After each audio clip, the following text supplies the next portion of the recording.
Keïtou, comme jaillit de nulle part, donne l'impression d'être figé devant la fuite sans cesse des jours qui éloigne et rapproche en même temps le souvenir de l'enfant tout aussi prodige que prodigue, celui-là qui a fait que la petite localité soit sortie de l'anonymat. Ces cases, ces concessions qu'une palissade entoure, des gens simples baignant encore dans une vraie ruralité, des hommes restés de la terre et d'une terre qui a donné au continent l'un des plus grands défenseurs de son histoire tumultueuse. Dans les entrailles de ce baol des profondeurs dort un immortel par la qualité de son legs.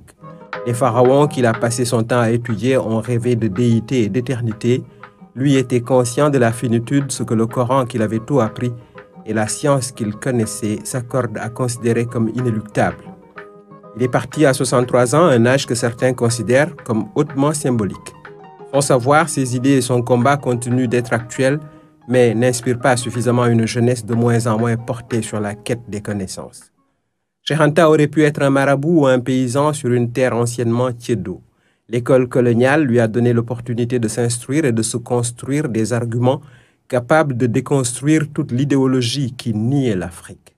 La source, c'est Keïtou, hameau sans relief, sans bâtisse recouverte de marbre ou de faïence, sans édifice étagé qui dépasserait le minaret, comme ailleurs dans ces innombrables villages de migrants, de commerçants, de modou-modou qui ont bâti leur fortune en Europe.